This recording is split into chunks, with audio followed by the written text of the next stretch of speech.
This is the Mathematics Education Podcast from mathedpodcast.com.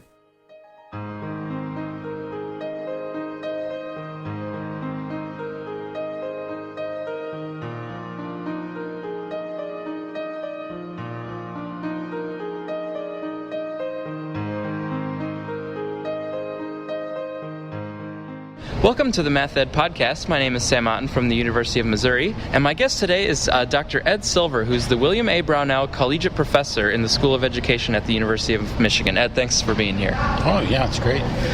So Ed is the co-PI of the QUASAR project, a past editor of Jeremy, and has had quite a prestigious career in mathematics education. So we're going to kind of talk across Ed's career. So let's start at the very beginning. What was it that brought you into math education? And I know that you had a little bit of a non-traditional start into the math teaching side of things. Yeah, well, I accidentally bumped into math education. I was at the University of Maryland, and I was studying mathematics. I was in a PhD program in mathematics, and I met Jim Fay, who was a faculty member with a joint appointment in the mathematics department and in the College of Education there, and we were talking about various things, and Jim invited me to come and sit in on a seminar that he was teaching in math education, and so I did, and that was the first time I had understood that there was a field called mathematics education. I'd been a mathematics major as an undergraduate and was planning to, I didn't know what I was planning to do, but I was in a PhD program in mathematics, so I was probably on my way to being a professor in mathematics. And then what happened was my career got interrupted. My studies got interrupted by family illness, so I had to go home and help take care of my mother, who was very ill. And so I went back to New York, and before leaving, Jim told me I should investigate the math ed program at Teachers College, which is where he had graduated. And so it happened that I fell into a teaching job. Then it was possible in those days to hire me as a teacher in a school that needed somebody who knew math, and nobody else on the faculty knew any math. I knew math, but I didn't know anything about teaching. I'd never taken an education course. And so those people were able to hire me at the school as long as I promised, and then followed through on the promise, that I would actually pursue getting the courses needed for certification. So I enrolled in a master's program at Teachers College in math education and did what I needed to do to get certified. And that's how I got into math education. And I found out that I really liked it. Yeah. I liked teaching and I liked math education, and it was a way of combining two things that really appealed to me. So, right.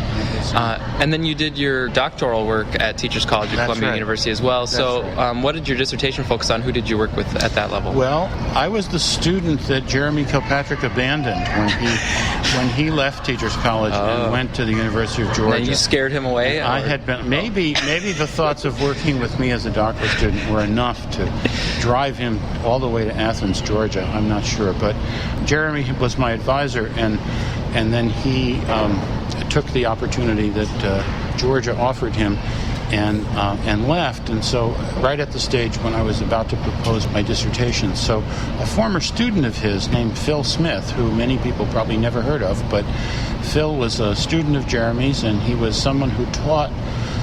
He was on the math faculty at Southern Connecticut College, and he would come down every week and teach a course at Teachers College. And so Phil was actually my dissertation supervisor, and my work was in the area of problem solving. And what I was interested in was the question of how students recognized relationships among mathematics problems. So Polya's suggestion that it was a good idea to think of a related problem seemed like a really great idea, as long as you were thinking about a related problem in the right way. Yeah, a related problem that would help someone. What did it mean for problems to be related? And I was interested in how students thought about that.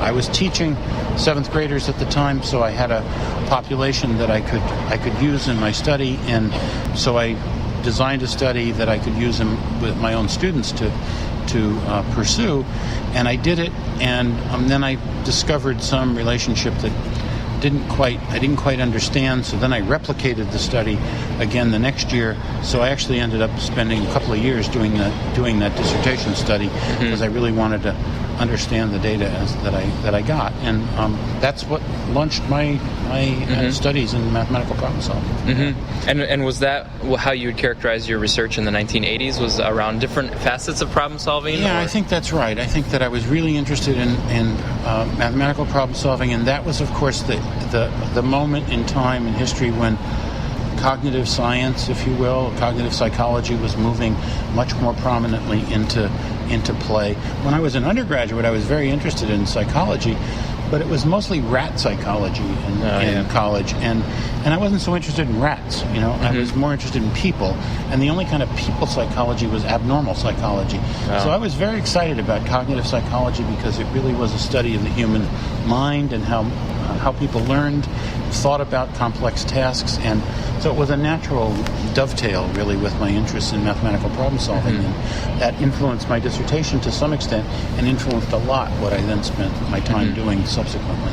Are there any key things that you feel like you did figure out as you were trying to really understand what was going on in that area? Well, I wrote a paper once for ICME that basically said something about the influences of information processing psychology. On a clear day, I can see implications, and it was a play on title of a movie at the time, but it was very clear that there was something there about the way in which psychologists were looking at complex thinking that seemed really important. I mean, they were focusing on representations, they were focusing on sequential thinking, on reasoning, linking various ideas to each other.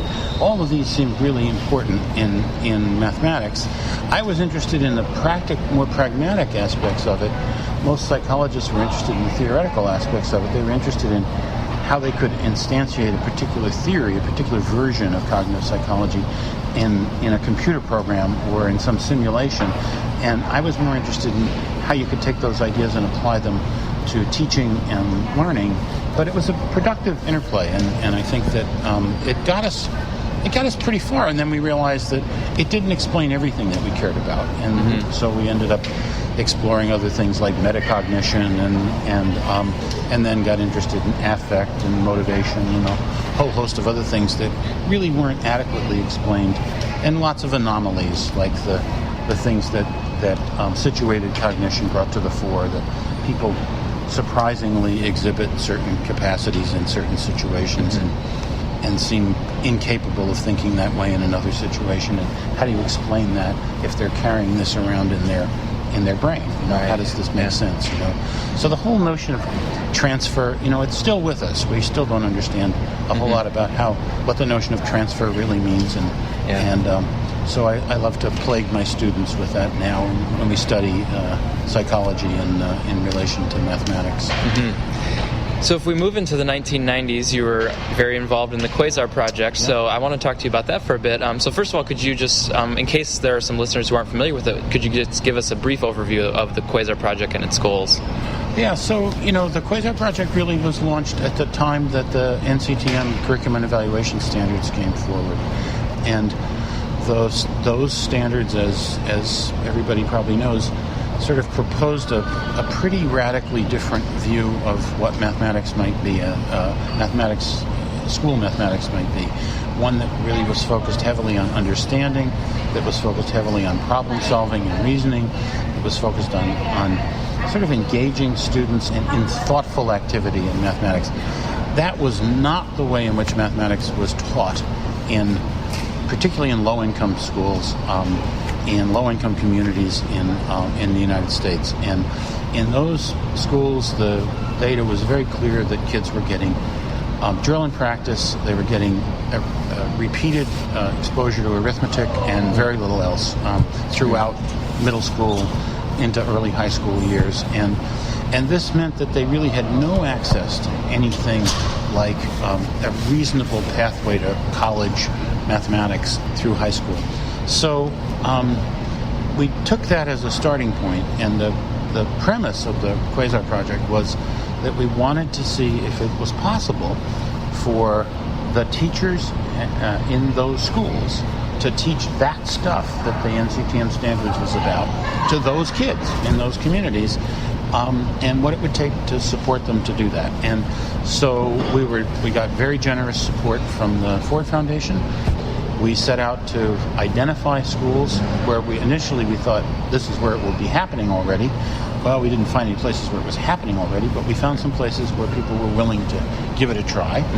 And they were quite different in the way that they thought they would go about doing this. And then we provided money to support the teachers and partners, what we called resource partners at the time, sometimes university faculty, other folks in the community, who would support them in their work. And then we studied what went on in their classrooms. We studied student outcomes. We tried to track what the impact of trying to teach mathematics in this way would be in those schools, in those communities, and to learn from that in ways that we thought then could be transferred to other schools. And it really was quite an amazing adventure.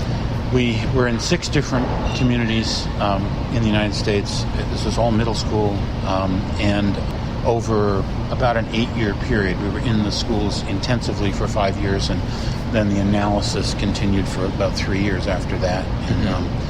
And we learned quite a lot, and I think the work has had ripple effects in lots of other places. Yeah, so I wanted to ask you about that. But first, just in terms of geography, so you're at the University of Pittsburgh now, and so who are some of the other people that were involved in the project? Yeah, so Mary Kay Stein was the person who was involved in really leading the effort to study classroom practice. Peg Smith, who was a graduate student at the time at the University of Pittsburgh, along with Kathy Brown, who was at the university, now at Indiana University, was visiting at Pittsburgh at the time. They paid a lot of attention to professional development activity, and Peg did a lot of other things in the project. And then Suzanne Lane, who was an assessment specialist, a measurement specialist, she developed the assessment and then did a lot of the data collection around student assessment. And there were a whole passel of graduate students who have gone on to have interesting careers in mathematics education. Barbara Grover and Marge Henningsen and Jin Fa Kai and others, Peg herself, who were graduate students on the project at the time. So it was quite an interesting interdisciplinary team.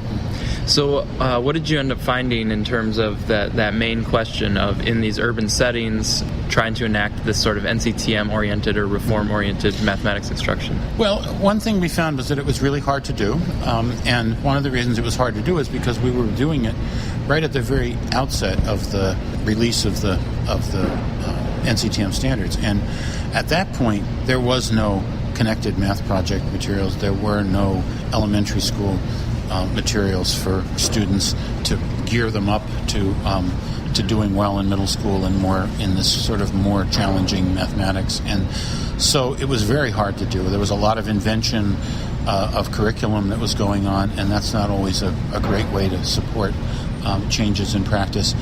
But certainly there was an intensive amount of professional development work that was going on, a huge amount of development of individuals. I mean, a lot of the teachers who were involved in the project, many of these schools, actually I think the majority of the schools where we worked are no longer exist. They've been decommissioned, as it were. They've been closed because of shifts in population and enrollment. In a lot of urban school districts have lost enrollment, and the one places where we were no exception. And most of these schools don't exist anymore. But the people had a huge impact on math education in their community, in their school districts, beyond their school. Many of them went into positions in the school district where they influenced then other projects and other people. Some of them went back for advanced degrees and became faculty members at other places. And so when we started, we really thought about effects on a school, which then would ripple out to effects on a building. We found out that really interesting stuff that happened was really centered on the people. It was really the people who were affected deeply. But we found that it was possible, that it was difficult to do, but when teachers were able to do something that was at least spiritually consistent with what the NCTM standards were promulgating, that you could get effects that were noticeable with kids, and that that continues to this day. There's a lot of examples, I think, that have found similar things, that when there's a consistent effort to try to infuse problem solving and reasoning and conceptual understanding as an emphasis in the curriculum, that kids can learn that stuff, and all kids can learn that stuff. It is a challenge to do it on a consistent basis, and there are lots of forces that act to try to restrict your ability to do that in a sustained way. We had a lot of money in that project, so we were able to push past some of those forces, but under normal circumstances it's harder. Right. My guest is Ed Silver from the University of Michigan. He's a co-PI on the QUASAR project, and so we're talking about some of the impacts that had on practice and on the teachers, the schools, the students, but also there were a lot of research outcomes that came from QUASAR. So I was wondering if you could say a little bit, too, about what you see as kind of the legacy of QUASAR in terms of the research community. Well, there's a very interesting aspect of QUASAR that has intrigued me for a while now. One of the things that happened was that in Mary Kay Stein's work in the analysis of classroom practice, she was using this adaptation of a notion of academic tasks that Walter Doyle developed, and developed this thing called the mathematical tasks framework as a tool to help analyze what was happening in the lessons that were observed. And she and some colleagues published a paper in AERJ, and that paper has been very widely cited. It has gotten a lot of uptake by other researchers. And what's interesting is that it's not only had an impact in the research community, but also in the practice community, because the mathematical task framework was then picked up and used to frame a set of narrative cases that were based on lessons, episodes from the QUASAR classrooms that represented different patterns of the idea was that tasks go through stages, and that like cognitively demanding tasks, which is what we were trying to get teachers to use in the project, the demand can be maintained through a lesson or it can diminish, right? And what happens in U.S. classrooms typically, according to the TIMSS studies in particular, is that it often diminishes, right? If you start with a cognitively demanding task, you don't end up having the demand maintained through the lesson. Whereas in other higher performing countries, you tend to see the lesson maintained, the cognitive demand maintained. So anyway, this idea led us to craft these cases, which then were used in professional development and teacher education, which led to more cases because people wanted more, and then led to other things that now has most recently Mary Kay and Peg have written this book that NCTM published called The 5 Practices for Orchestrating Productive Discourse, and that's very much spawned from the QUASAR use of the mathematical task framework and the initial work that analyzing that. And so it's worked both in the practice community and in the research community, because the 5 practices itself was a result of another analytic piece of work that was published in a research journal in Cognition and Instruction, I believe. So, there's been a very interesting interplay on both the practice community and the research community. So it's one of those interesting examples of something that seems to have spanned the two communities that ordinarily don't have much to do with each other. Mm-hmm. So you also served a stint as the editor of the Journal for Research in Mathematics Education, and you were also the middle school writing chair for Principles and Standards that came out in 2000. So I was wondering if you wanted to share sort of some of your experiences in those positions. Well, I think that both were terrific opportunities to serve the professional community. JRME is a very unusual and special outlet, really. Most professional teaching organizations don't sponsor the major research journal in their field. Right, And I think that NCTE is the only other organization that does that. So it's only English and mathematics where this happens. And so JRME has a very special place because it's not only the major research journal, so it's very important to the research community, but it's also embedded within NCTM, and that makes it important as a representation of what the practice community values as well. So, the stewardship of JRME was a very special opportunity, and I had been on the editorial panel before, and I had some sense of what I was getting myself into.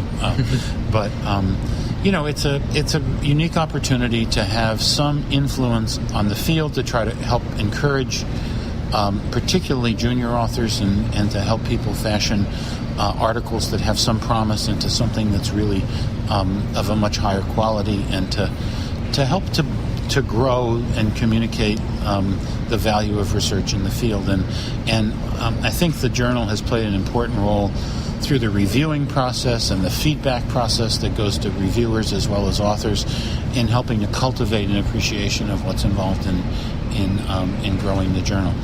The NCTM Principles and Standards was also a great opportunity. I mean, I really enjoyed the opportunity to interact with such a really quite a diverse group of people. I mean, I spent a lot of time interacting with the other grade level leaders, and then also with the people within my grade level band. That was great fun. We had mathematicians and people who were practitioners, and people who were researchers, and people who were teacher educators, and people, we had a whole variety of folks there.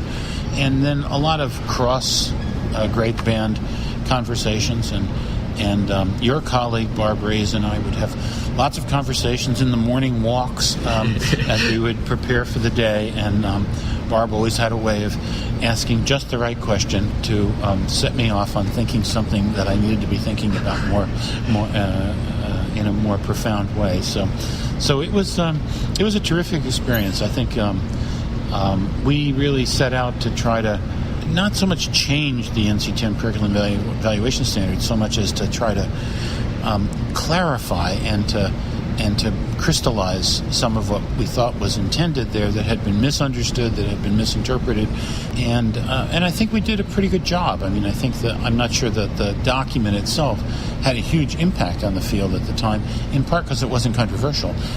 It was widely accepted and very thoroughly vetted, and actually I'd say that studying the way in which the NCTM and Gary Martin at NCTM at the time was working at NCTM. He's now at Auburn University. He was the guy who actually did this.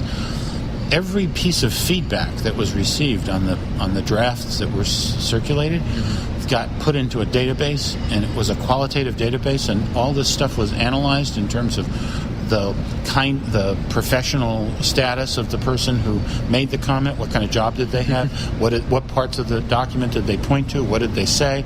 And that was all synthesized for the writers so that we had this information. So it was a wonderful example of how qualitative research methods could turn out to be very useful in some way that really wasn't research, but it was actually a very practical project of producing a document that helped to move the field forward. But I mean, it was a sort of watershed moment, I think, and I'm very proud. I think there's a lot of antecedents of the Common Core standards in that document. Some things I think we actually did better, but not that the Common Core refers to it, but it's there. And when historians sit down to look at this, I think they'll see the continuity. Right. So speaking of Common Core, I did want to ask you what you see as some of the main challenges in the field of math education right now, and maybe some are related to Common Core, but some are maybe in terms of looking at the research landscape currently. Yeah, well, I'm not sure about the Common Core. I mean, we'll see where this lands. I mean, I do think that right now, I think one of the biggest challenges we have, it's not unique to math education, but it's in the United States, I think we have an incredibly limited conception of teaching, and one of the things that's been really interesting to look at international data on teaching is to see how many more contact hours teachers in the United States have with students than teachers in other countries have. So most of the time the attention is on how much they get paid, or how much vacation time they have or whatever, but if you look at the United States is an outlier in terms of contact hours, and I think that derives from a very limited conception of what teaching is in the U.S., which is that teaching is when teachers are with kids in a classroom setting teaching a lesson, right? In most other countries, teaching entails observing other teachers teach. It entails providing detailed feedback to students on the work that they've done. It involves preparing for the next lessons. All of those things are part of teaching. All those things require work outside of the teaching day for American teachers. And And, people are exhausted. And when you start to pile on top of that all the paperwork requirements and the reporting requirements and all the extra things, I think teachers are incredibly hardworking, well-intentioned, and the math teachers that I've come in contact with through my professional development work, they're there doing a lot more than they have to do to try to get better at their craft. But everything about the arrangement seems to fight against them, And so I think there's a huge problem that we have of not supporting teachers in ways that would really enhance their work, right? So we don't have a systematic way of providing professional development, and we have ways of overburdening them with things that don't contribute to high-quality teaching. And then we just want to be critical of the fact that the teaching doesn't result in better learning. And so I think we have a big problem with that. I think the problem is not unique to math, but because math is so heavily tested and it's such a big part of the accountability system, a lot of the hammer falls on math teachers in this regard. So I think that's a huge issue for us. Yeah. I'm speaking with Ed Silver from the University of Michigan, who's an NCTM Lifetime Achievement Award winner and also the SIG RME Senior Scholar Award recipient. So, again, giving that perspective, and I know over your career you've tried to balance, and I think we can hear it right now as you speak, balance practical issues, and balance research as well. So you've kind of identified a pretty big practical concern that you have with the field right now. I also want to turn to the research side, and looking forward, is there any kind of areas of research that you would kind of challenge those of us in the field of math education to kind of really try to dig into and investigate empirically? Well, one of the things that led us to undertake the QUASAR project was a deep concern about the disparities in educational achievement in the country. Those disparities have not gone away, really. We have very large disparities, whether you look at socioeconomic status, whether you look at race, whether you look at location, however you slice it, we have huge disparities, not all of which can be related to what goes on inside schools, much of which relates to the social context in which education occurs, but some of which has to do with the distribution of resources to schools and within schools, across schools, and so on. I'm really struck by the fact that a country like Canada, where people belong to the teachers there belong to the same professional organization that our teachers do, and we share a lot of history. We breathe the same air for the most part. Theirs is a little chillier, but that they manage to perform very well. For example, on PISA, you have very high levels of performance for math, science, and reading in PISA. So the kids and 15-year-olds in Canada are doing quite well relative to the rest of the world. And the very relatively small disparities between the top and bottom quartiles or quintiles of SES or other measures, income measures, relatively small between school differences compared to the United States and much of the rest of the world. So most of the differences are happening within school. Some kids do better than other kids, and that happens, right? And that's okay. But between school differences seem to suggest that there's something about the way in which achievement, opportunity, and access is being distributed. And we have a big problem with that in this country. And I think the inequitable distribution of resources to learn mathematics and the inequitable opportunities to succeed in it are a huge problem that more and more people are starting to pay attention to. When we started QUASAR, hardly anybody in the field was paying attention to these things. Now there's much broader appreciation of that. I think that ought to be the major focus of the field for the next 20 years, until we can start to see some real differences. And it probably will take a kind of generational effort to make a dent in this problem, because we've got a legacy that's long lasting in this, and this is but STEM is not going to succeed unless we can manage to integrate more and more students and take more of the human resources that we have available to us in the country and get them into that pipeline in some sensible way. So. Maybe just to lighten things up a bit here and end on a little bit more optimistic note. Imagine now that you weren't concerned with math education at all. Maybe imagine an alternate reality where you were not in the field of mathematics education. Looking back, what could you maybe see yourself doing instead of math ed? Well, it's interesting. When I was growing up, I always wanted to be a doctor, and always thought that's what I would pursue. And for not very good reasons, I ended up not doing that. And then when I got to college, I thought I would be a classics major. I was going to major in Latin and Greek. Wow. You know? So I can imagine alternate realities. I don't know how.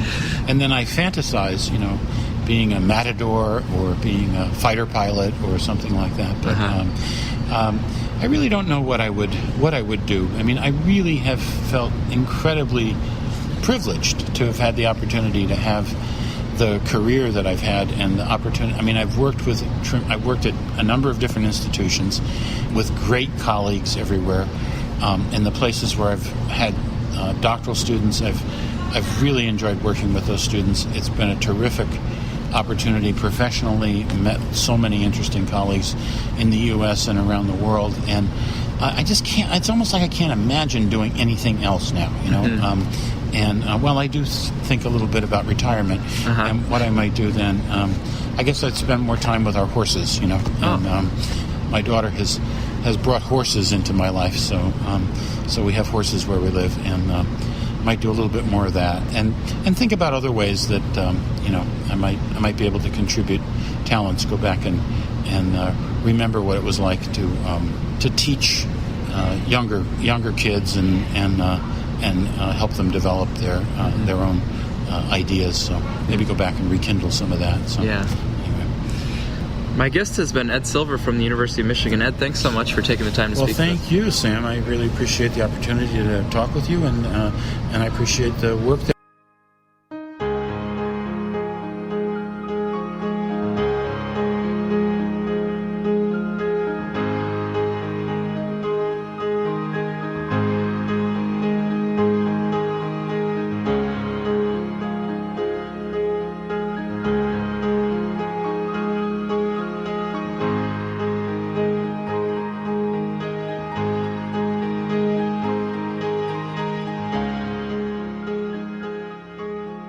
Thank you for listening to this episode of the Math Ed Podcast. If you'd like to support the podcast financially, please use the PayPal donation button at mathedpodcast.com.